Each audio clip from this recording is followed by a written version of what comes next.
Assalamualaikum warahmatullahi wabarakatuh. Semangat pagi untuk seluruh sobat kece dimanapun berada.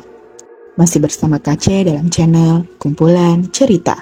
Kali ini Kace akan melanjutkan cerita Nyi Blorong kemarin dengan cerita yang berjudul Tumbal Iblis, karya karangan Kak Breaking 182. Untuk sobat kece yang sedang membaca, jangan lupa untuk dukung Kak Breaking juga ya. Link cerita asli sudah Kace sertakan dalam kolom deskripsi. Jangan lupa di-follow dan di-share ceritanya, biar Kak Breaking semakin semangat dalam membuat karya. Mari kita langsung masuk ke ceritanya.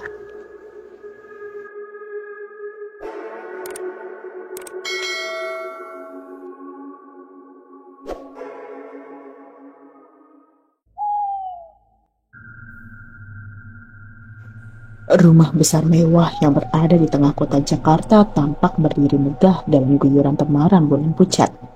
Pagar tinggi yang berada di sekeliling rumah seakan menjamin mutlak keselamatan penghuni di dalamnya. Di bagian depan rumah tampak pos kecil. Terlihat dua orang penjaga tengah asik berbicara sambil sesekali meminum kopi hangat yang masih terlihat mengapulkan asapnya. Di salah satu kamar di dalam rumah itu, terlihat Mangun Sarkoro tidur dalam gelisah. Baju tidur berwarna biru yang dikenakannya tampak terlihat lembab basah oleh peluh yang keluar. Sesekali terdengar erangan kecil dari mulutnya yang masih tertutup rapat. Kedua matanya yang tadi tertutup membeliak mendadak. Sontak bangun dan duduk di ranjang. Nafasnya terengah-engah seperti orang yang habis berlari puluhan kilometer. Ekor matanya melirik ke pojok ruangan yang terlihat gelap karena tidak tersorot lampu dari luar. Seperti ada bayangan orang berdiri di tempat itu. Perlahan-lahan, Mangun Sarkoro beranjak dari ranjangnya menuju ke arah saklar lampu yang menempel di tembok ruangan. Ditekan saklar itu agar lampu ruangan menyala terang. Tapi tidak bisa. Lampu kamar tetap padam dan tidak mau menyala. Dicobanya lagi. Hasilnya sama saja. Ruangan masih saja gelap. Saat itu, tiba-tiba ada angin berdesir di belakangnya. Bau busuk tiba-tiba santer memenuhi kamar itu. Mangun Sarkoro bergidik, lalu menengok ke belakang.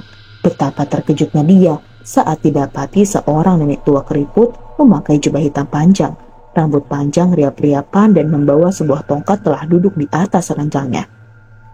"Hei anak manusia, aku datang menagih janjimu. Serahkan perempuan itu beserta bayinya. Janganlah kau bermain-main nyawa dengan Nyai Godosoli." Si nenek misterius berbicara mengeluarkan suara yang serak dan parau. Mangun Sarkoro terpaku dari tempat berdirinya, tidak mampu berbuat apa-apa. "Aku tunggu sampai bulan purnama bulan depan. Kalau kau masih saja menyembunyikan dan melindunginya, aku akan membawanya paksa bersama nyawamu juga." Si nenek misterius lalu turun dari ranjang. Mengejutkan, tubuhnya sangat jangkung, hampir menyentuh langit-langit kamar. Langkah kakinya seperti terbang tidak menginjak lantai kamar. Sekarang, si nenek yang bernama Nyai Godosoli yang tidak lain manusia setengah siluman penunggu hutan Gondomayit telah berdiri tepat di depan Mangun Sarkoro. "Ingat itu orang manusia, aku tidak akan mengulangi lagi peringatanku ini." Kemudian, Nyai Gondosoli mengangkat tongkatnya. Ditempelkan tongkat itu tepat di dada kiri Mangun Sarkoro. Tongkat itu seperti bara besi panas yang menusuk sampai ke jantung. Mangun Sarkoro menggigit bibirnya, menahan panas yang begitu hebat. Hingga akhirnya keluarlah jeritan dari mulutnya. Pintu kamar didobrak orang dari luar. Dua orang berbadan kekar berbaju hitam masuk dengan tergopoh-gopoh dari balik pintu yang hampir copot dari engselnya. Tampak dua puncuk pistol tergenggam erat di masing-masing tangan mereka. "Pamangun, Pamangun!" Dua orang pendobrak pintu tadi menggoncang-goncangkan tubuh Mangun Sarkoro yang terbaring di lantai sambil berteriak-teriak. "Pamangun! Bangun, Anda sedang bermimpi, bangunlah!" Mangun Sarkoro membuka matanya, peluh bercucuran, nafas terengah-engah. "Di mana ini Jatmiko?" "Ini di kamar pribadi Bapak." Lelaki berbadan besar dengan rambut cepak rapi yang bernama Jatmiko menjawab. "Mardi, tolong kau ambil air minum yang ada di meja." Jatmiko berteriak kepada kawannya yang bernama Mardi. Air minum dalam gelas itu kemudian diangsurkan pada Mangun Sarkoro. Lelaki parubaya itu meminum habis air yang diberikan oleh Jatmiko. Setelah Mangun Sarkoro dapat menguasai dirinya dan sedikit tenang, ia berkata, "Jatmiko, tolong malam ini juga atur keberangkatanku ke Jogja. Aku harus sampai Jogja secepatnya. Ada sesuatu yang harus aku selesaikan secepat mungkin. Lelaki yang bernama Jatmiko itu tanpa banyak bertanya langsung mengangguk. Baik Pak Mangun, akan saya siapkan segala sesuatunya. Jika nanti ada tugas mendadak dari atas, sementara akan saya tangani bersama anak-anak. Terima kasih banyak Jatmiko. Terima kasih. Bangun Sarkoro lalu menepuk-nepuk bahu anak buahnya yang bernama Jatmiko itu. Sepeninggalan anak buahnya yang telah keluar dari kamar, Bangun Sarkoro duduk di sebuah kursi sudut yang berada di kamar itu. Diraba dada kirinya yang tadi ditekan oleh Nyai Kondosuli menggunakan tongkat. Sekali lagi, Bangun Sarkoro terperanjat. Di dada kirinya, terdapat luka melepuh merah bulat sebesar tutup botol. Ketika matahari mulai bergeser tepat di atas kepala, Bangun Sarkoro tepat menginjakkan kaki di mulut desa Ngoto di kawasan Yogyakarta sebelah selatan. Wajahnya tampak kuyu dan menyeratkan ketegangan. Tatkala dilihatnya, bendera putih menempel di depan gerbang desa. Berkibar lemah ditiup angin semilir siang itu. Ada yang meninggal, bisisnya dalam hati. Mudah-mudahan bukan dia. Hatiku tiba-tiba berdebar-debar kencang. Bangun Sarkoro mempercepat langkah kakinya. Setengah berlari, dia memasuki desa Ngoto. Langkahnya terhenti di sebuah rumah yang terletak di tengah desa. Rumah itu tampak ramai oleh orang-orang desa yang sedang melayat. Lutut Bangun Sarkoro serasa goyah. Badannya limbung, kemudian jatuh berlutut di tanah. Seorang lelaki tinggi bertubuh kurus, mengenakan kemeja hitam dan dipadu dengan sarung batik gelap, menyeruak di antara mereka yang hadir, lalu menghampiri Bangun Sarkoro yang masih duduk berlutut. Lelaki itu tadi menepuk bahu Bangun Sarkoro, berusaha menariknya, seraya mengucapkan kata-kata membujuk. Sudah Mangun, cukup, relakan Nawang pergi, biar arwahnya tenang di alam baka. Setelah membujuk berulang kali dan menarik tubuh Bangun Sarkoro itu dengan susah payah, akhirnya lelaki tadi, Barjo, teman seperjuangan Bangun Sarkoro, berhasil membuatnya berdiri dan duduk di sebuah kursi yang bersejajar rapi memenuhi pekarangan rumah. Bangun Sarkoro mengusap mukanya beberapa kali, namun air matanya tak kunjung terbendung. Butiran air mata itu mengalir perlahan di kedua pipinya. Kasihan Nawang, kasihan anakku, kata Bangun Sarkoro berulang kali. Di mana bayiku Barjo? Apakah bayiku tidak apa-apa? Hartono tidak apa-apa Mangun, anak itu sehat tidak kurang satu apapun. Aku harus membawanya pergi dari sini Barjo, aku takut dia... Bangun Sarkoro menghentikan kalimatnya. Dia siapa Mangun? Siapa yang kau maksud dengan dia? Tidak apa Barjo, aku hanya terlalu sedih sehingga aku tidak sadar dengan apa yang terlontar dari mulutku ini. Bangun Sarkoro berbohong untuk hal ini. Aku ingin melihat Nawang untuk terakhir kalinya. Aku antar kau ke dalam Mangun. Barjo membimbing Bangun Sarkoro masuk ke dalam rumah. Langkah Bangun Sarkoro nampak gontai dan tidak bertenaga. Ketika lelaki tua pengurus jenazah yang merupakan sesepuh desa Ngoto memberitahu bahwa kain kafan siap untuk ditutupkan. Serta-merta, Bangun Sarkoro menubruk jenazah istrinya. Dipeluknya kuat-kuat seperti tak akan dilepaskannya lagi. Orang-orang perempuan yang ada di ruangan besar itu tak dapat menahan keharuan dan ikut berkaca-kaca. Sebelum kain kafan ditutup, dia masih sempat mencium kedua pipi jenazah. Lalu, dia tegak bersandar ke tiang besar ruangan dengan wajah yang ditutup dengan kedua tangan. Menangis terisak-isak. Begitu kain kafan ditutup dan diikat pada ujung kepala dan ujung kaki, beberapa orang masuk membawa usungan. Jenazah dimasukkan ke dalam usungan, ditutup dengan beberapa lapis kain batik, lalu diangkat sekali kain hijau Lalu di atas sekali kain hijau berumbai-rumbai benang kuning emas. Tak lama kemudian, jenazah dibawa ke masjid besar untuk disembayangkan. Selesai disembayangkan, sebelum diberangkatkan menuju pemakaman, lelaki tua yang merupakan sesepuh desa Ngoto menyampaikan sambutan pendek, mengharap agar sanak saudara yang ditinggalkan bersikap tabah menghadapi musibah itu. Memohon agar almarhumah dibukakan pintu maaf sebesar-besarnya, lalu mendoakan agar almarhumah diberi tempat yang sebaik-baiknya di sisi Allah. Selesai upacara pendek itu, jenazah pun diusung ke pemakaman yang terletak tidak terlalu jauh. Di depan sekali, Bangun Sarkoro berjalan membawa payung besar untuk melindungi usungan dari teriknya sangat matahari siang itu. Selewatnya tengah hari, rombongan yang terdiri hampir 100 orang itu sampai di pintu gerbang pemakaman. Berbondong-bondong berjalan masuk ke dalam area pemakaman. Usungan diturunkan, diletakkan di tepi liang lahat. Satu demi satu kain penutup usungan dibuka. Sambil tiada hentinya melafalkan doa-doa, jenazah kemudian dikeluarkan dari usungan, diangkat oleh 4 orang, sementara 3 orang lainnya sudah lebih dulu masuk ke dalam kuburan, menunggu dan menyebut jenazah. Jenazah telah disemayamkan di peristirahatan yang terakhir. Papan kayu dijajarkan agar jenazah tidak berubah dari tempatnya semula. 3 orang yang berada di dalam lubang telah melompat keluar. Perlahan-lahan, beberapa orang menimbun jenazah itu dengan tanah merah yang masih basah. Tidak lama kemudian, lubang kubur itu telah tertutup gundukan tanah. Mangun Sarkoro masih berjongkok di samping makam. Matanya kelihatan sembab. Barjo yang berada di sampingnya hanya terdiam membisu. Hingga pada akhirnya, orang-orang kampung telah meninggalkan pekuburan. Tinggal Mangun Sarkoro dan Barjo yang duduk di samping makam itu. Kematian Nawang terus terang mendadak sekali, Mangun. Saat itu sore hari dia pamit untuk mandi dan mencuci baju di belik. Lewat maghrib tidak juga kunjung pulang. Hartono menangis terus minta netek. Hatiku terus terang khawatir terjadi apa-apa pada istrimu itu. Mangun Sarkoro mendengar perkataan Barjo dengan seksama. Meskipun saat itu kesedihan masih sangat tergambar jelas di raut wajahnya. Akhirnya aku putuskan untuk menyusul ke belik dengan beberapa warga.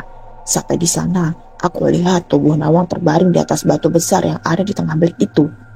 Tidak ada tanda-tanda jatuh atau dianiaya orang.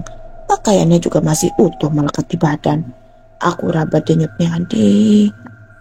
Barjo tidak meneruskan ucapannya ketika dilihat sahabatnya itu berkaca-kaca tidak mampu membendung kesedihan yang mencekam. Suara Mangun Sarkoro bergetar. Di mana anakku kau titipkan, Barjo? Aku titipkan di rumah saudaraku di seberang desa ini. Sejak kepergian istrimu, dia menangis terus tanpa henti. Lalu aku titipkan ke tempat Narsi agar ada yang merawat dan mengurusinya. Barjo menjawab sembari menghela nafas panjang. Terima kasih atas budi baikmu, Barjo. Malam ini juga aku akan membawa Hartono ke desa Tawang. Aku memiliki anak perempuan di desa Tawang. Biarlah Hartono diasuh oleh kakaknya. Tolong, antar aku ke tempat saudaramu itu. Apakah tidak sebaiknya kau menginap dulu di sini barang semalam, atau menunggu 7 hari istrimu berpulang? Barjo mencoba membujuk sahabatnya itu untuk tinggal. Situasinya tidak mendukung, Barjo. Aku harus cepat meninggalkan tempat ini. Baiklah kalau begitu, aku tidak dapat menahan keinginanmu. Ayo, aku antar ke tempat saudaraku di desa Tamanan. Mangun Sarkoro mengusap nisan kayu istrinya itu. Aku pergi, Nawang. Anak kita harus tetap hidup. Mangun Sarkoro lalu beranjak dari tempat duduknya. Diikuti oleh Barjo, dan 2 orang itu pun berjalan meninggalkan perkuburan yang mulai terasa sepi. Matahari baru saja tenggelam. Dalam udara yang beranjak gelap itu, keadaan di pekuburan Jatilandak nampak diselimuti kesunyian. Padahal belum lama berselang, rombongan pengantar jenazah yang berjumlah hampir 100 orang itu meninggalkan tempat itu. Di ujung kanan tanah perkuburan, di bawah pokok batang kamboja kecil, tampak seonggok tanah makam yang masih merah ditaburi oleh bunga-bunga aneka warna. Di kejauhan, terdengar suara kicau burung yang kembali ke sarangnya. Lalu sunyi lagi dan udara semakin gelap. Pada saat itulah, 5 sosok kecil seukuran bocah seusia 10 tahun berpakaian serba hitam muncul dari arah timur tanah perkuburan. Kelimanya sesaat tegak berhenti meneliti keadaan. Ketika tidak seorang pun kelihatan di tempat itu, kelimanya melangkah dengan kaku menuju kuburan baru. Di nisan kuburan baru tertera nama Nawang. Kelima sosok bocah itu berjalan tanpa mengeluarkan sepatah kata pun. Setelah berada tepat di onggokan kuburan baru, 5 sosok bocah ini dengan cepat menggali makam itu. Tanpa menggunakan alat, mereka menggali menggunakan 10 jari yang ada di kedua tangannya. Tidak ada sepatah kata pun yang terucap. Kelimanya bekerja keras dengan cepat. Tidak berhenti-henti menggali sembari sesekali keluar senandung aneh yang keluar dari mulut-mulut kecil itu. Tidak berapa lama, kelima sosok bocah itu telah menggali sampai ke dasar makam.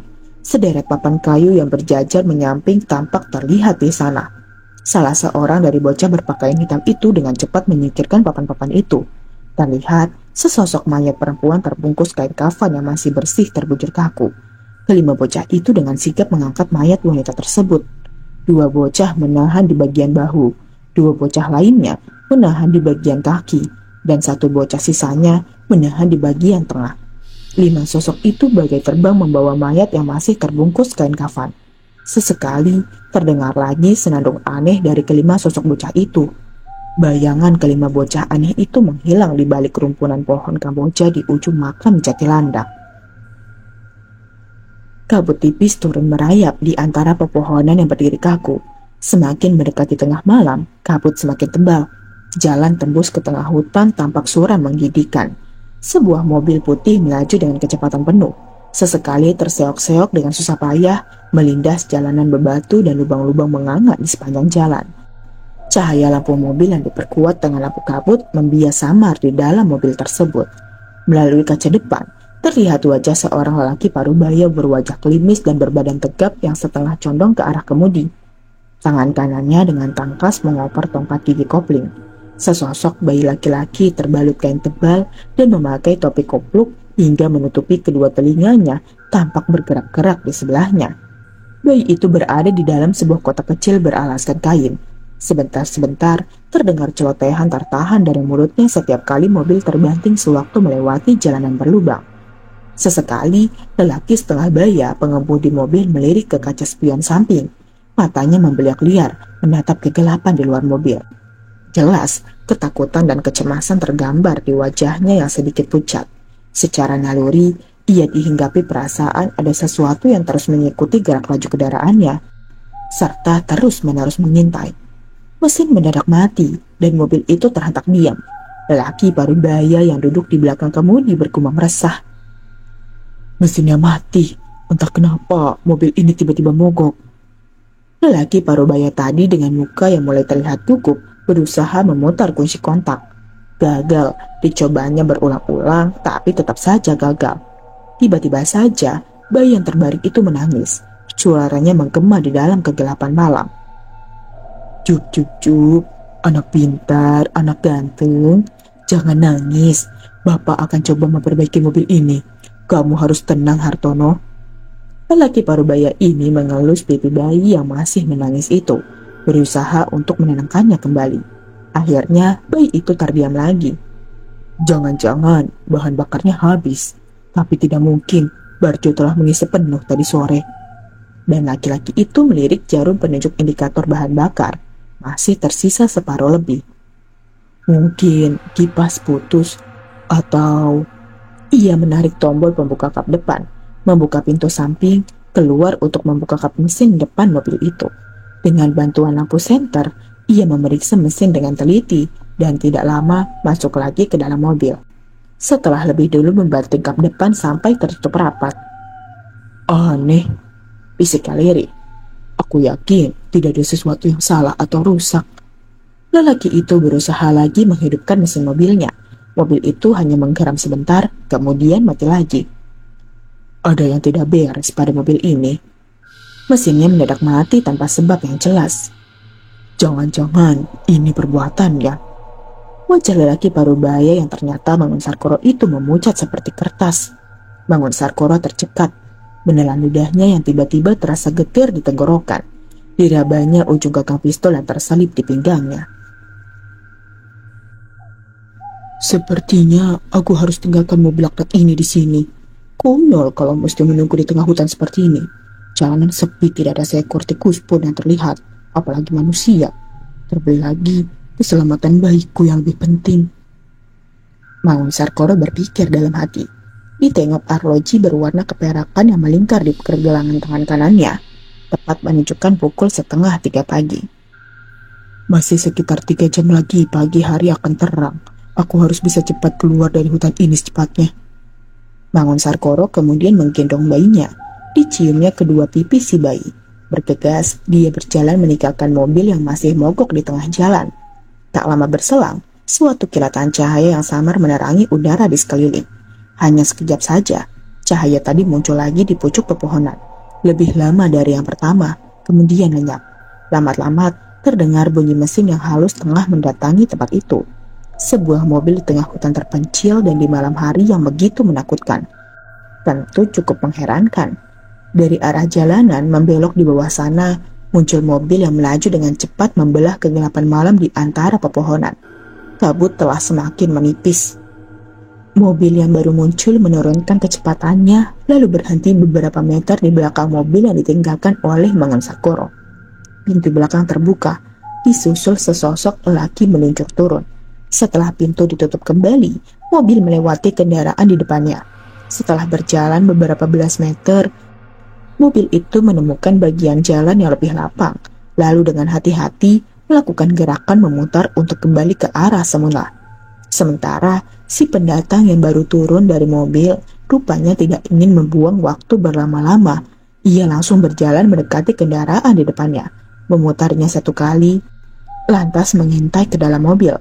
Pegangan pintu pertama dan kedua diputarnya dengan sia-sia. Ia berputar lagi dan berhasil membuka pintu di samping kemudi. Orang itu pun lalu menyerukan setengah badannya ke dalam mobil. Dia berhasil lolos.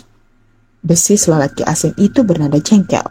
Pada saat bersamaan, mobil yang tadi mencari tempat putaran telah kembali.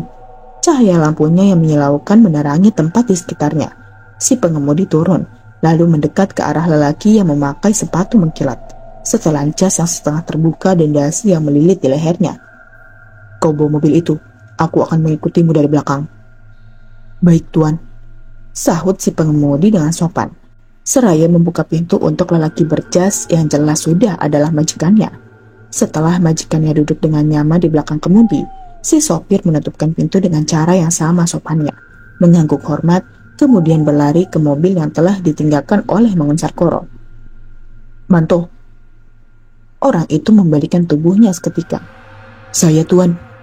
Majikannya menjulurkan kepalanya dari jendela mobil. Tampak senyum samar-samar di bibir tebalnya sebelum ia bertanya, kau tahu kan apa yang harus dilakukan dengan mobil itu? Supirnya bimbang sejenak, kemudian dengan sikap kaku ia menjawab, Tuan percayakan saja pada saya. Ia mengangguk lagi, memutar tubuh dan masuk ke dalam mobil tak bertuan yang kini punya tuan baru.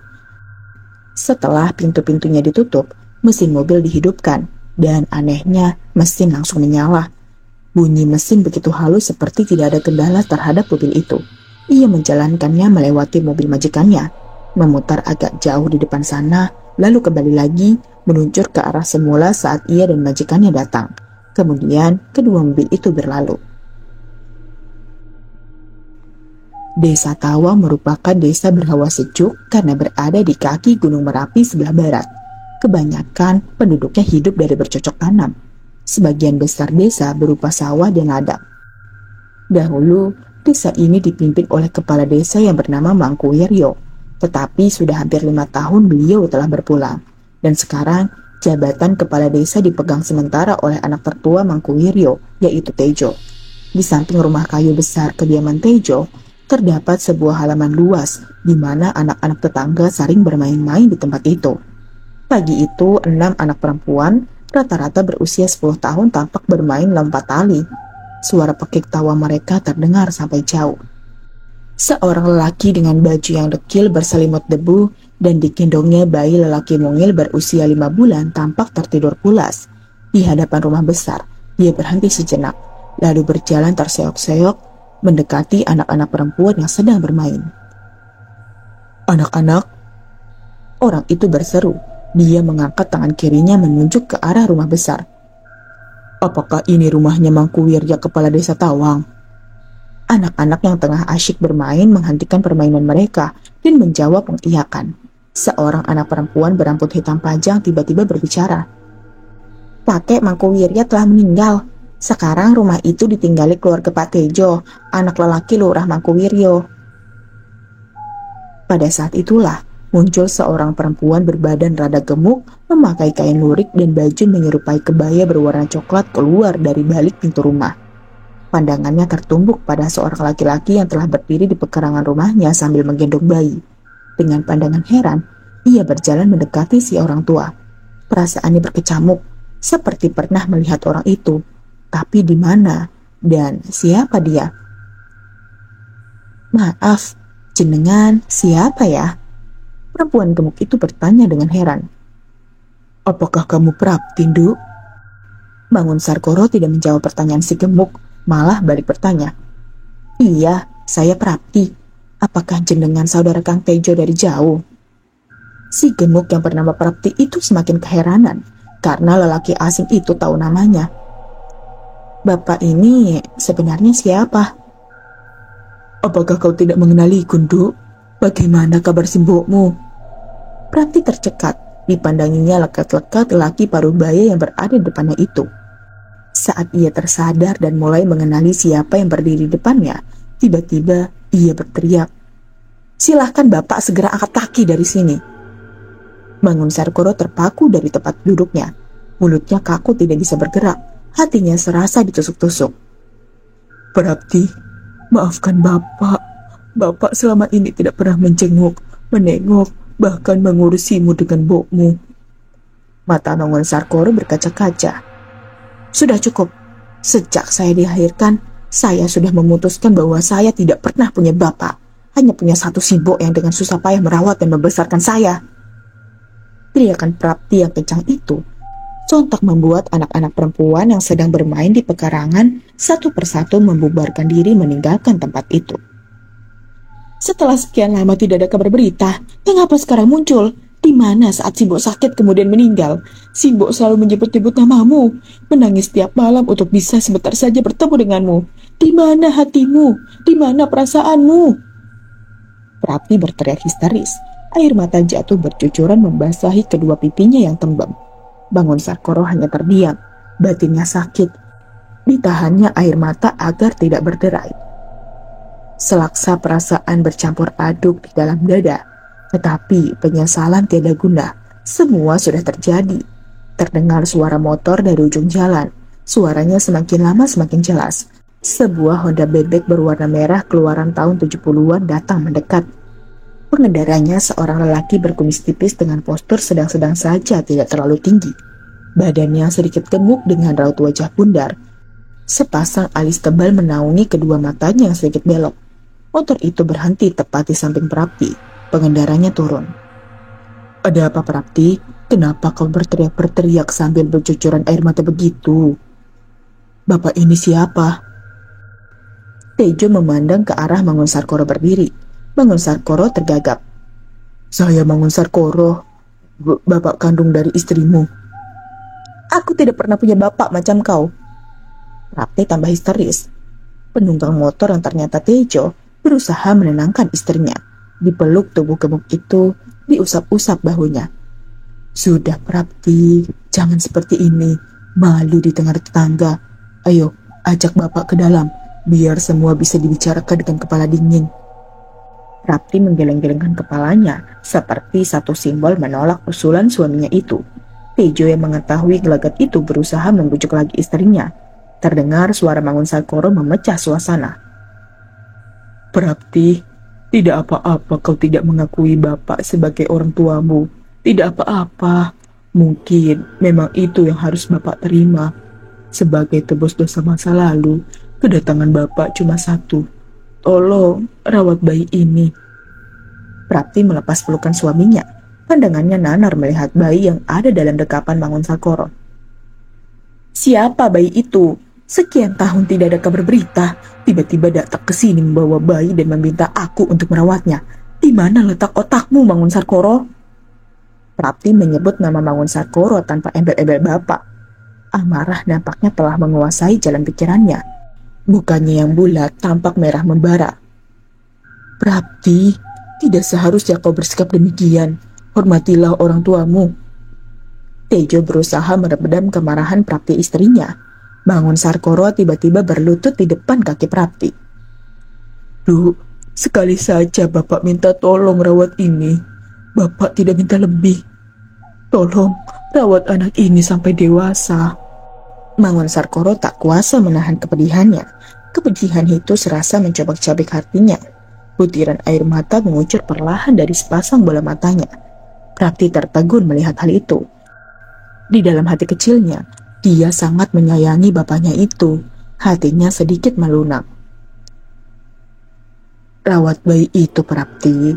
Toh kita juga belum dikaruniai anak setelah hampir 3 tahun menikah. Siapa tahu bayi itu membawa keberuntungan untuk keluarga kita. Tejo berusaha membujuk istrinya. Baiklah, demi rasa kemanusiaanku. Bukan berarti aku telah menganggapmu sebagai bapakku. Tapi sebelumnya aku bertanya, siapa bayi itu? Di mana orang tuanya? Dia adikmu, Duk. Meski beda ibu, tapi dia tetap adikmu. Prapti menghela nafas panjang. Entah dari mana datangnya seperti ada dorongan untuk merawat bayi itu. Baiklah, aku akan merawat bayi ini. Siapa namanya? Bayi itu kuberi nama Hartono. Aku mencintai anak ini seperti aku mencintaimu. Aku ingin ia hidup, hanya dengan dijauhkan dari diriku dan tidak memakan apapun yang hasil dari keringatku. Ia akan tetap hidup, kata Mangun Sarkoro. Tanpa sepengetahuan Prapti dan Tejo, Mangun Sarkoro mengelukai jari telunjuk dengan kukunya sendiri. Darah keluar dari luka itu. Dengan cepat, jari yang berdarah itu ia susupkan ke mulut si bayi. Darahku ini akan melindungimu dari jangkauan makhluk itu, nak. Maaf, Bapak tidak bisa mendampingi dan merawatmu. Kau akan dirawat oleh kakakmu. Bapak pergi dulu. Mangun Sarkoro berkata dalam hati. Diciumnya si bayi. Bayi itu tampak tersenyum dan mengeluarkan celotehan saat Mangun Sarkoro menyerahkan bayi itu kepada Prapti. Bapak akan menyepi di Wonosari di kawasan Pegunungan Sewu. Jika nanti Hartono telah dewasa, suruh dia menemuiku di sana. Aku pergi dulu, Prapti. Tolong jaga baik-baik adikmu ini. Nak Tejo, terima kasih atas kebaikannya. Bapak pergi dulu. Tejo sebenarnya berniat untuk menahan langkah lelaki itu. Akan tetapi Mangun Sarkoro bersikeras untuk pergi. Langkah-langkah kakinya yang gontai perlahan meninggalkan pekarangan rumah besar itu. Musim panas tahun ini memang gila. 8 purnama telah berlalu tanpa sekalipun turun hujan. Sungai mengering, danau berubah menjadi lembah tandus. Pepohonan banyak yang hanya tinggal ranting-ranting meranggas. Sawah sudah sejak lama menjadi pedataran liar yang terdiri dari bongkah-bongkah tanah kering kerontang dan alang-alang. Di bawah teriknya sinar matahari yang seperti membakar bumi menghanguskan jagat, di sebelah barat Gunung Merapi di Desa Tawang, tampak seorang lelaki muda berbadan kekar giat mencangkul ladang yang sudah mulai tandus. Di tepi ladang dekat sebuah pematang tumpukan pokok ubi kayu tersusun rapi, sepertinya akan ditanam sebagai ganti padi di musim kemarau yang menggila. Peluh yang membasahi sekucur badan tidak dipedulikannya sama sekali. Di sudut lain masih di ladang itu, seorang bocah lelaki berusia 10 tahun asyik mencari belalang. Di pinggang bocah itu terselip kantong plastik bening yang telah berisi puluhan belalang beraneka jenis. Di ujung pematang terlihat seorang wanita datang menghampiri. Baju terusan berwarna coklat membalut tubuhnya, sementara rambut panjang terkepang dua khas penampilan gadis desa masa itu. Di tangan kanannya menenteng tumpukan rantang makanan, sementara di tangan kirinya sebuah termos minuman tampak ada di sana. Mas Hartono, perempuan itu berseru dari tepi ladang. Lelaki muda itu menoleh, lalu menghentikan pekerjaannya. Marni, hati-hati, lihat jalanmu. Ingat, kamu lagi hamil muda. Tidak apa-apa, Mas. Ini ada makanan dan minuman. Istirahatlah dulu. Lihatlah, pelumu nampak bercucuran. Sebentar, Marni. Lelaki muda itu kemudian menaruh cangkulnya di tepi ladang. Dilihatnya si bocah di ujung ladang masih sibuk menangkap belalang. Sasongko, Le, sini dulu. Ayo, kita makan bersama. Ibumu sudah membawakan kita makanan. Bocah yang dipanggil Sasongko itu menoleh, kemudian berlari-lari kecil menghampiri Hartono dan Marni.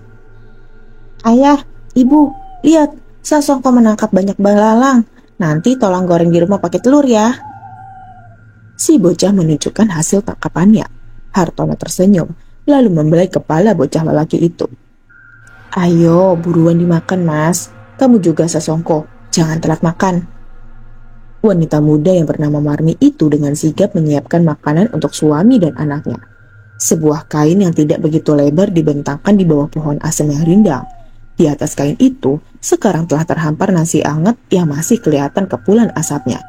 Sambil terasi dalam piring kecil, ikan asin dan bacem tempe. Sementara sayur tumis kangkung menghamburkan aroma yang memancing nafsu makan. Enak sekali Marni masakanmu. Hartono memuji sambil menyuapkan tumis kangkung dan nasi ke dalam mulutnya. Si bocah lelaki juga tidak kalah lahapnya. Satu buah ikan asin telah tandas, amblas masuk ke perutnya. Mas Hartono, tadi Mbak Yu Prapti bicara denganku mengenai keadaannya sekarang. Keadaan? Keadaan seperti apa itu? Masalah kemarau ini, beberapa sawah gagal panen, situasi jadi sulit. Desa Tawang diambang peceklik kalau tidak juga turun hujan. Hartono menghentikan suapannya, diletakkannya piring yang tadi ada di tangannya. Aku mengerti Marni tentang kesulitan itu. Aku juga mulai tidak enak. Sejak kecil, aku sudah dirawat dan dibesarkan oleh Mbak Yu. Dia sudah aku anggap seperti ibuku sendiri. Apa tidak kita terima saja usulan Mbak Yu Prapti? Usulan? Usulan yang mana, Marni? Hartono mengernyitkan dahinya. Tempo hari, Mbak Yu pernah menawarkan pekerjaan di Wonosari, di suatu perusahaan pengolahan kayu. Mbak Yu punya koneksi di sana. Mas Hartono bisa langsung kerja, nanti dibantu orang dalam. Hartono terdiam. Hati kecilnya sebenarnya berat untuk meninggalkan Tawang, desa di mana ia dibesarkan. Tapi sekarang semenjak Kang Tejo, kakak ipar sekaligus suami dari Mbak Yunya sudah tidak menjabat jadi kepala desa dan bekerja di sebuah proyek, keadaan ekonomi menjadi sulit. Apalagi saat ini kemarau panjang sedang melanda desa. Baiklah, nanti sore aku coba untuk berbicara dengan Mbak Yu. Hartono kemudian melanjutkan makannya. Setelah selesai, dia meraih gelas yang berada di depannya. Marni, aku lanjutkan pekerjaanku dulu. Kamu pulanglah. Ajak Sesongko sekalian untuk pulang. Hartono lalu membelai perut istrinya yang sudah mulai kelihatan membuncit. Dicium perut itu, Marni tersenyum sembari mengelus perlahan kepala Hartono. Senja datang menyambut sang malam. Lembayung berwarna kuning memayungi cakrawala. Cahayanya memantul di atas desa Tawang. Di serambi rumah joglo, Hartono duduk di hadapan seorang wanita gemuk parubaya. Wanita itu tidak lain adalah kakak perempuannya. Bagaimana tanamanmu di ladang, Har? Sudah beres, Mbak Yu. Semua pokok pohon ubi kayu sudah saya selesaikan seharian ini. Bagus, Har. Aku senang kamu seorang lelaki yang rajin bekerja. Tidak salah Marni memilihmu untuk menjadi suaminya. Tapi tersenyum menggoda adiknya itu. Mbak Yu bisa aja. Hartono tersenyum malu. Oh ya, untuk rencana Mbak Yu mencari pekerjaan di Wonosari itu bagaimana? Hartono bertanya perihal pekerjaan. Prapti menarik nafas panjang. Itu kalau kamu bersedia, Har. Nanti Mbak Yu coba minta tolong temannya Kang Tejo. Kakakmu itu punya teman di sana. Jaminan kamu diterima kerja sudah pasti bisa. Saya bersedia, Mbak Yu. Tapi sebenarnya berat hati untuk meninggalkan Tawang. Meninggalkan Mbak Yu yang sudah saya anggap seperti ibu saya sendiri. Jangan seperti itu, Har. Itu sudah kewajiban Mbak Yu untuk merawatmu. Itu amanah dari bapakmu. Satu lagi. Prapti menghentikan perkataannya. Jika kamu tinggal di Wonosari, kamu akan dekat dengan bapak. Kasihan, dia sudah tua, tidak ada yang merawat. Bapak tinggal di Wonosari. Saya kangen bapak. Ketemu juga hanya sekali pas saya masih kecil berumur 10 tahun. Itu saja tidak terlalu lama. Bapak cepat-cepat pergi begitu saja.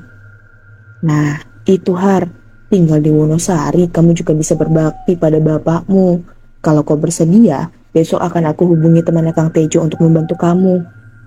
Hartono mengangguk-anggukkan kepalanya. Terima kasih, Mbak Yu.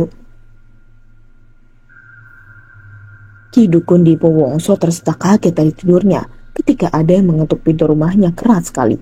Dia terduduk di tepi ranjang dan memasang telinga. Suara ketukan itu kini dibarengi oleh suara orang yang memanggil. Mbak Dipo, lekas buka pintu. Aku perlu bicara denganmu.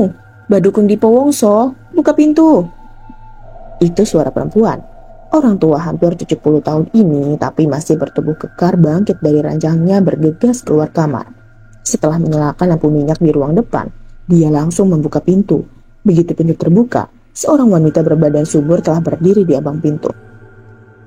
Dan Ayu Prapti. desis Ki Dukun Dipowongso ketika dia mengenali siapa adanya yang berdiri di depannya. Kau datang malam-malam begini, ada apa? Kau tahu pembicaraanku tempo hari. Rencana itu harus segera dilaksanakan. Rentetan rencanaku 30 tahun yang lalu. Pertama-tama, laki-laki itu yang harus dilenyapkan. Kemudian berturut-turut anak keturunannya. Sentak perempuan yang ternyata adalah Prapti, suami Mangku Tejo, anak kepala desa Tawang. Aku tahu Den Ayu, tapi hal itu tidak bisa dilakukan secara gerusuk-gerusuk. Harus pelan-pelan dan penuh perhitungan. Saya tahu betul Ki Mangunsakoro bukan orang sembarangan. Tapi, jika kita serang dari belakang secara tiba-tiba, aku yakin dia pasti tumbang. Aku punya senjata rahasia bernama Santet Gondong Soro. Dengan senjata itu, kau bisa menyingkirkan bapakmu itu, asal kau mau dan benar-benar mengikuti petunjukku. Baik, aku setuju dengan hal itu, Mbah. Karena kau seorang perempuan, ritualnya pun berbeda. Penghuni hutan Rekso Pratolo tidak mungkin menggaulimu. Syaratnya seperti tempo hari yang aku katakan. Pertama, tumbalkan salah satu orang tuamu, bisa bapak atau ibu. Kemudian berturut-turut, korbankan saudara-saudaramu yang masih punya darah dekat denganmu. Aku sudah tidak sabar memulai hal ini, Mbah. Puluhan tahun aku menantikan saat itu tiba. Dan hari ini, rencana ini harus segera dimulai. Ki Dukun Dipowongso merasa lega. Sepasang mata orang tua itu tiba-tiba tampak berkilat seperti memancarkan sesuatu. Pandangannya menembus ke mata Prapti. Ada satu syarat yang harus kau penuhi terlebih dahulu, Den Ayu, kata Ki Dukun Dipowongso perlahan. Jangan takut. Kalau berhasil, pasti akan kuberi hadiah uang. Tidak, bukan uang. Aku menginginkan dirimu.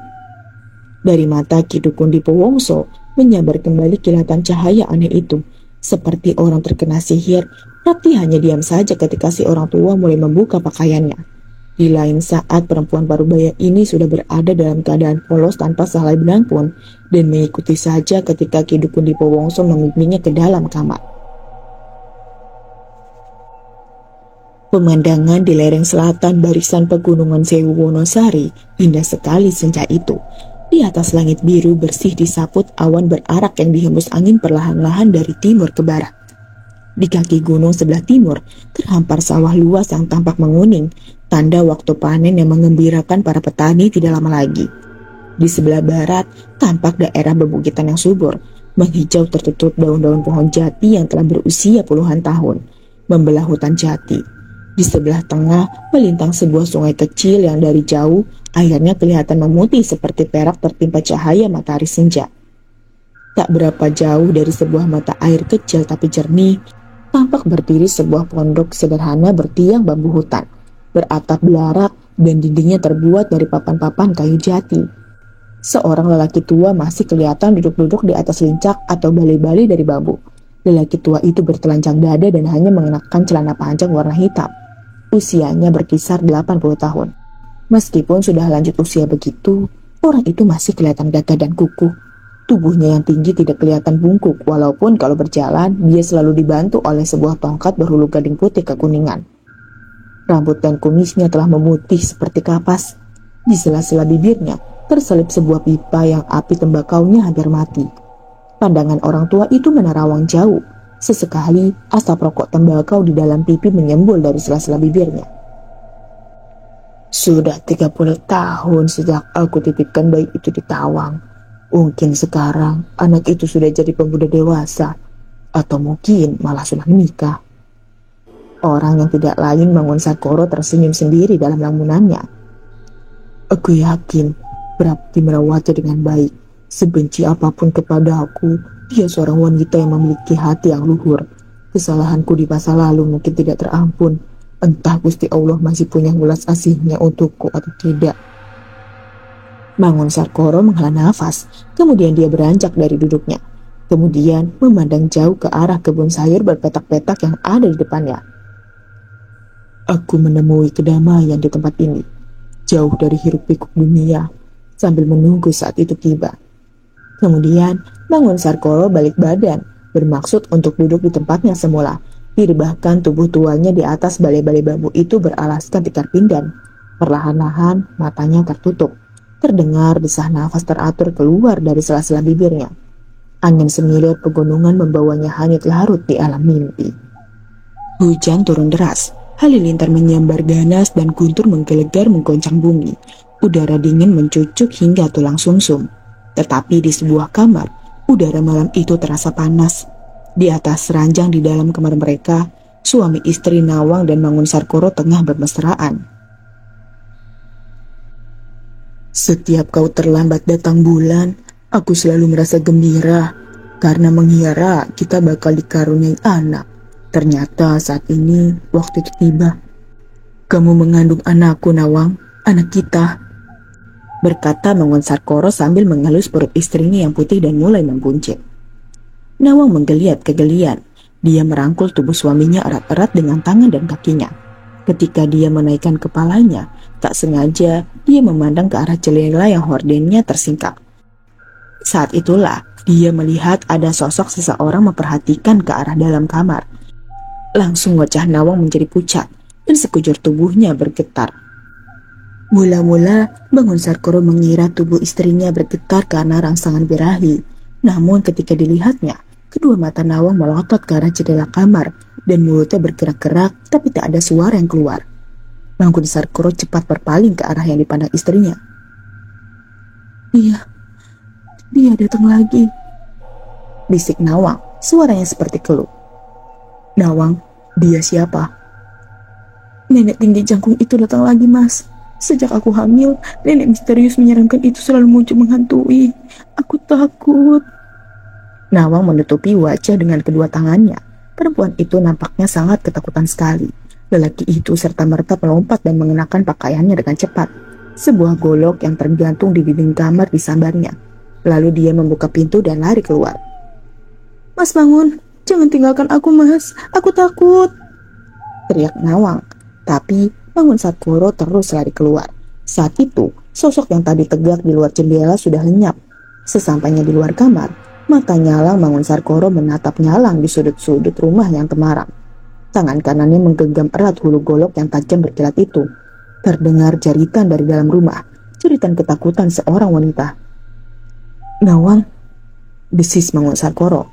Bergegas, lelaki itu menghambur ke dalam rumah. Sesampainya di pintu kamar, dibukanya pintu itu tertutup.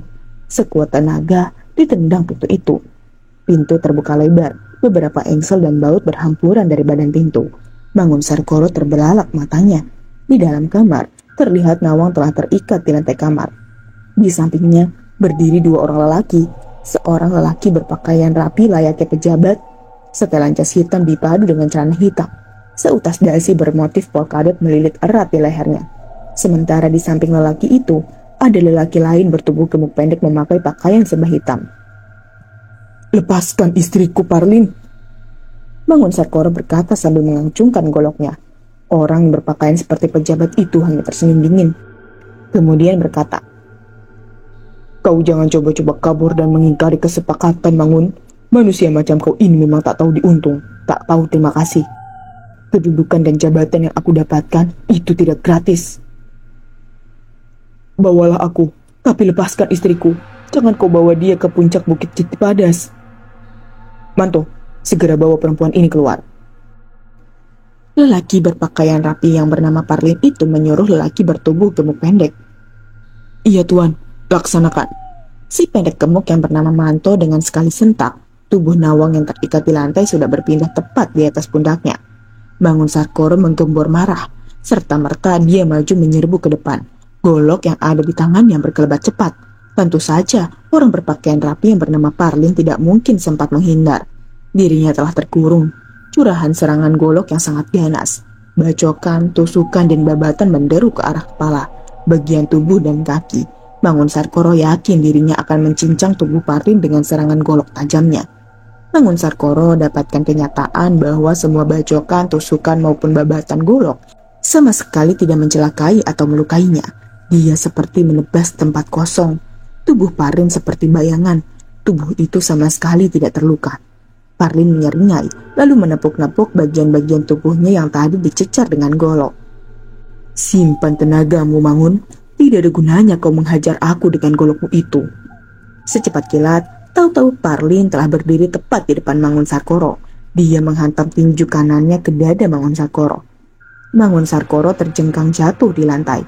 Golok yang tergenggam di tangan kanannya terlepas berkerontangan. Mangun Sarkoro berusaha bangkit, tapi aneh, tubuhnya serasa lemas tidak bertenaga. Bahkan untuk menggerakkan jari jemarinya dia tidak sanggup. Selagi Mangun Sarkoro mencoba berdiri, lelaki yang bernama Parlin ini tendangan kaki kanannya yang bersepatu mengkilat. Tendangan itu keras sekali, menghantam ulu hati Mangun. Untuk kedua kalinya, Mangun Sarkoro terjungkal dan terpentar terguling-guling membentur pintu. Lalu semuanya menjadi gelap gulita. Entah berapa lama Mangun tidak sadar akibat tendangan tadi.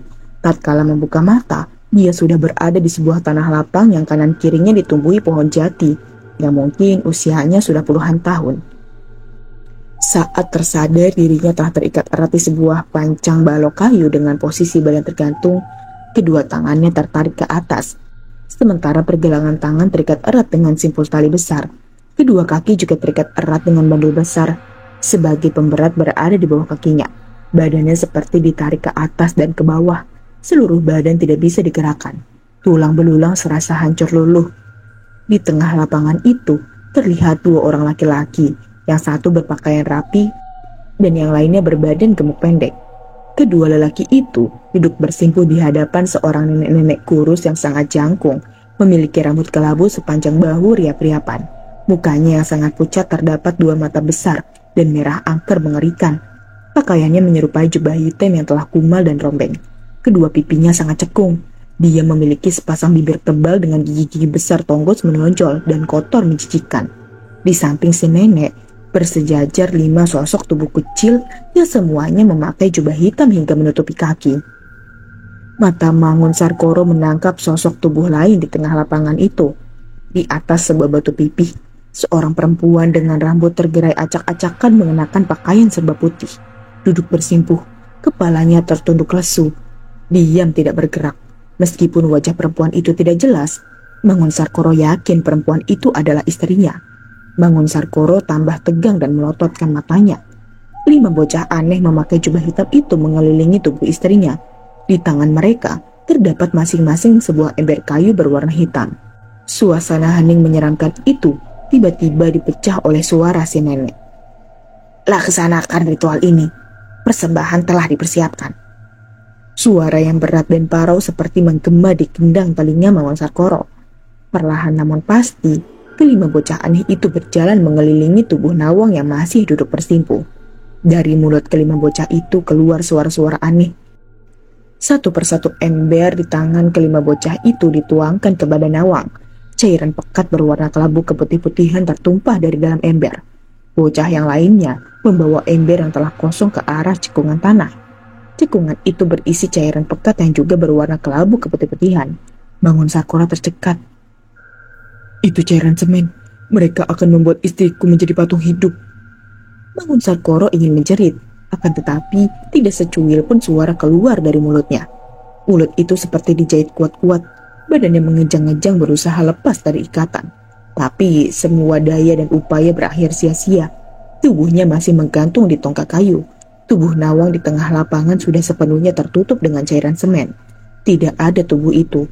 Kini yang ada tinggal sebongkah batu yang berbentuk perempuan yang sedang duduk bersimpuh.